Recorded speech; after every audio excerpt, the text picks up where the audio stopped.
The single most important cameo in Deadpool and Wolverine has to be Henry Cavill as Wolverine. Look, guys, if Marvel managed to pull this off, this is insane. I hope this is not another Joseph Krasinski situation that happened in the Multiverse of Madness. Please don't do that. If you present Wolverine, if you give us Henry Cavill as Wolverine, just make it happen. This is a giant slap in the face for DC. If I'm being honest, guys, Henry Cavill is my favorite Superman. The dude is Superman. You know, at first he was done. You brought him back. And after that, you're like, no, we're pressing the reset button. So Marvel did the best thing they could have done. Swoop him up, add him to the MCU. But deciding to add him as Wolverine. Wow. I mean, people had Daniel Radcliffe as Wolverine. Are you kidding me? Harry Potter as Wolverine. I don't want that. I don't want to see that. Henry Cavill, it's a done deal. Make it happen. Sign on the dotted line. Now, a lot of people were speculating who he was going to portray. Captain Britain would have been good. And also Doctor Doom. Would have been nice to see him as a villain, but Wolverine, dude. Wolverine, Logan, Henry Cavill replacing Hugh Jackman. Look, nobody can. Hugh Jackman is irreplaceable, but adding Henry Cavill into the mix, genius move. Feige, you need to make this happen. There's no other way where we can go back from this. Everybody's seen it. It's done. It's a done deal. Just make it happen now. That is a perfect way for Wolverine to enter the MCU. Now, I would love to know who he's going to cast next to Cavill. I mean, if you have Cavill, insane. But now you need Cyclops. You need to cast Cyclops as a, imposing and powerful guy, because that is the biggest mistake that 20th Century Fox made. By not making Cyclops the team leader. Cyclops felt like a side character. Don't do that. If you do that, you're going to repeat a very bad mistake. Now, the next big cameo, when I saw this, guys, there was a moment I heard people gasping in the audience.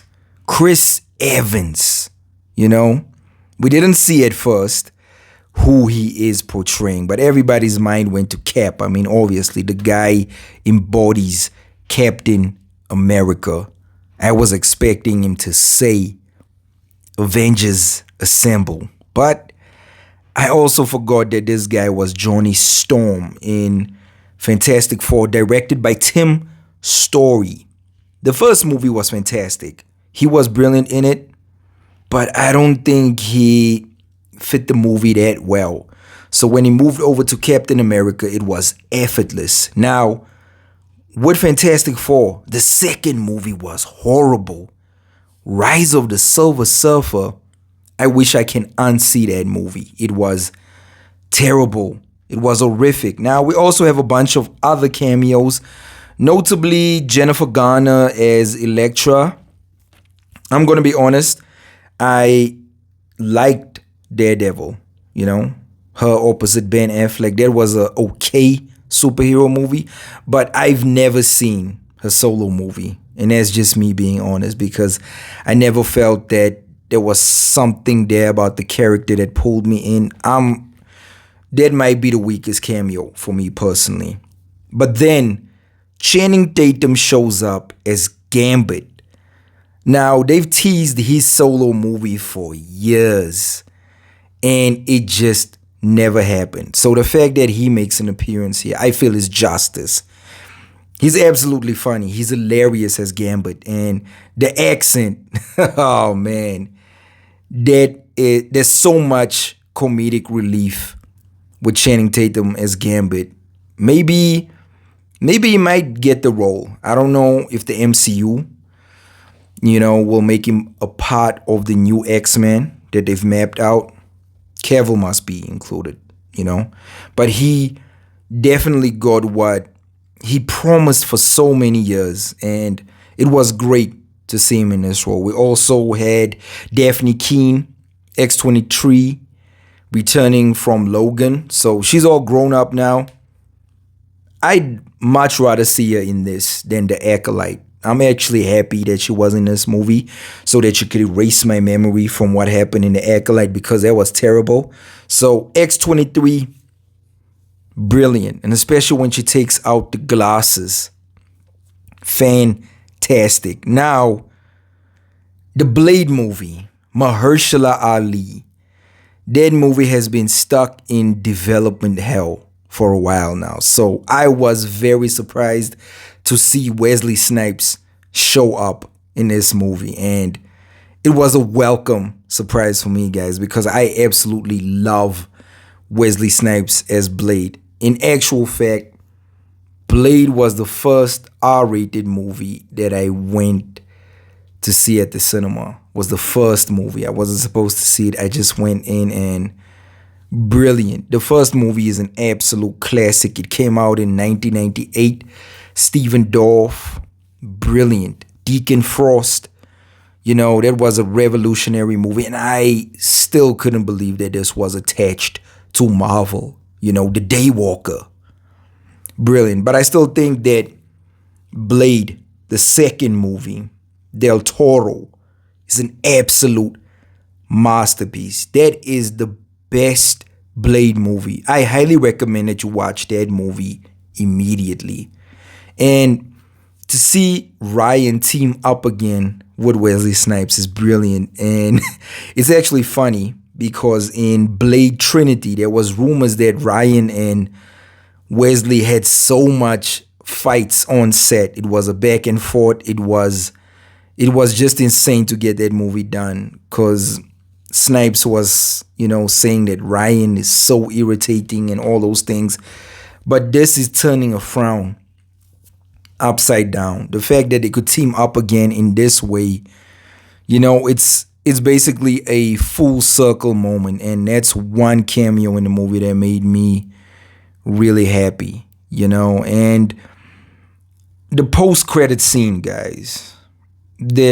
I wouldn't stay for the post-credit scene. The post-credit scene is basically Deadpool got Johnny Storm deep fried, skin off the bone, gone. Cassandra Nova just deep fried a guy. There was this whole running joke. Hugh Jackman was like, you got that guy killed. You got Johnny killed. And everybody's like, for a moment there, I was even like, you know what? Deadpool, this is really bad. Almost as bad as killing Nice Pool. That was a bad scene, to get Dog Pool on his side. But basically the post-credit scene is just Johnny admitting to everything he basically said. Deadpool told Cassandra that this guy was bad-mouthing you into the ground. Johnny denied it, got killed anyway. So the post-credit scene is just basically him admitting it and adding a few things that Deadpool missed. But if you watch Fantastic Four, you know that Johnny is a giant a-hole, so it is expected. But to see Chris Evans in that type of role is just weird. I would have loved to have Chris Evans back as Captain America, but the good thing that the movie does, it didn't just throw cameos in this movie just for the sake of entertainment. Like, every cameo in this movie played into the story, which worked very well. Now, there's a few other cameos I would have liked to see, Beast, Halle Berry as Storm, even James McAvoy, Michael Fassbender as Magneto. Oh, man. I think he elevated the character of Magneto. Look, Magneto is my favorite X-Men character, guys. I'm just going to say it. I love Wolverine, but Magneto is brilliant. And why not make Onslaught the villain, or just an alternative version of Magneto to be the bad guy in this movie?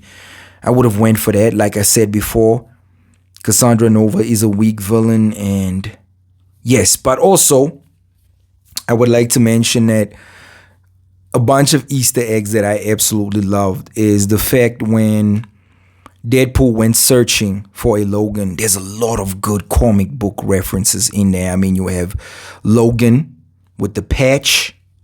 You have his version fighting Hulk, which is from What If Volume 2, and also Incredible Hulk issue 360, which actually showed that the Hulk could go toe-to-toe with Wolverine and actually kill him. I would have loved to see that scene play out as an actual fight, because that's something that, look, if you guys pulled that off, that would have been incredible.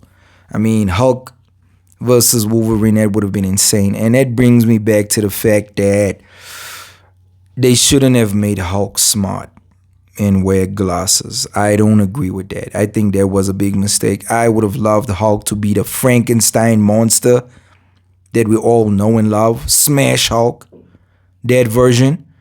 But there was a nice Easter egg in there. And obviously, Henry Cavill as Wolverine. Ha ha! That is the one thing that makes me happy. That is the one standout for me when it comes to spoilers, guys.